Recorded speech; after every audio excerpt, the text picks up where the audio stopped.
Welcome back to Fourth and Troll Fantasy. That's right, baby. It's waiver wire time. Here we go. Waiver wire. We want to get you guys the key info here up front before we break down the week for you. But these are the guys you got to be prioritizing here. These are the guys you got to get the claims in for. You got to spend some fab on. Some actually pretty interesting guys here this week, I believe. And not that we're ever giving you bad guys, but this is going to be a fairly important one in my opinion. My top. These aren't in a particular order. I don't want to say top waiver ad because it kind of depends on what your need is at the time. But listen, I think Trey Sermon is a top ad this week in fantasy football. I know JT has the high or mild. Is it a mild high ankle sprain? Or it is both. It is a high ankle sprain, but it is mild. It's a mild high ankle sprain. So history shows that either with high ankle sprains, even if they're mild, you usually miss a week. It can usually just be one, but that will usually end up being what happens. And so Trey Sermon is going to be a good spot start here for you in week 5. He's a good waiver ad. Another guy here, Dontayvion Wicks. We heard Christian Watson, high ankle sprain, set to miss a bit of time. Wicks was a big sleeper coming into the draft season.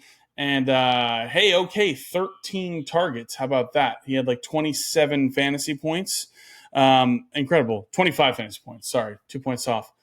But 24.8 fantasy points here. Got in the end zone twice. Jordan Love is back. This offense is going to be humming. And Wicks is definitely a guy. You can't look at 13 targets and go, do it again. No, at least give it a speculative ad. I remember a certain 5th-round rookie wide receiver in week 1 last year had a butt ton of targets, and we all thought, But if you added him, you liked him there in Puka Nakua. And then here's another one for you guys, and I think this is important. Zach Ertz, tight end for the Washington Commanders. I like Ben Sinnott, but he is not involved. Cliff Kingsbury loves him some Zach Ertz, and that's for damn sure. So does Jaden Daniels. And here's ready. Okay, this is the climate we're in, guys. This is going to sound so stupid for me to say to you guys right now, but I promise you this is valuable. He has 7 or more PPR points in each of his last 3 games. He's one of only 3 tight ends to do that.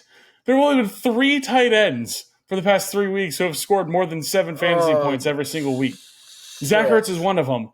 Here's your replacement for Mark Andrews. That's who it is, Zach Ertz. I want to cry now, but that's your replacement for Mark Andrews, Zach Ertz. We're going to talk about Mark Andrews and Fluker for real. But listen, those are 3 guys that I think you should definitely get some claims in for. If they're out there, consider them. Take a look at your team. And, go ahead and those are 3 guys. Wes, you got a couple for us as well? I do completely agree with yours, especially obviously Dontayvion Wicks. A lot of people were high on him. I've got 2 players I'm going to tack on here to the end of the waiver wires. Someone that I think is going to possibly get more involved in the backfield of a certain winless team right now because something has to change. I'm going to say Tank Bigsby. Now, some of you may already have Tank Bigsby because Noah said he was your waiver wire ad in week 1. So if you already have him, you didn't drop him. This is irrelevant for you, which is great. So Noah is correct, and I'm going to hammer it again because not only did ETN play pretty poorly, and not only have we stated with confidence ETN was not going to be top 10 this season, but Bigsby is very efficient on the ground. 7 carries, 90 yards.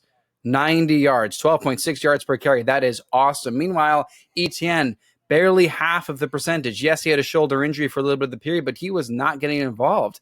And there's been a bit of a doghouse happening, it seems, with ETN. So this is a bit of a long play, the same way that Noah said last week Bucky Irving was going to be a long play, and that didn't seem to be a long play there in Tampa Bay. We're going to talk about them in our Thursday night preview. Stick around for that.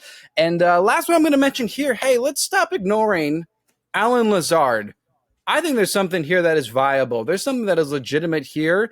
And not only is he getting pretty good stats each week, but he's wide receiver 16 on the season. Yes, he had a great week 1. He was top 5 on the week, top 5 to start the season. But since then, it's been double digits almost every single week. And he's been consistent in his flex option ability, 8.6 yards per catch, almost 13 yards a target. Aaron Rodgers is throwing to him often.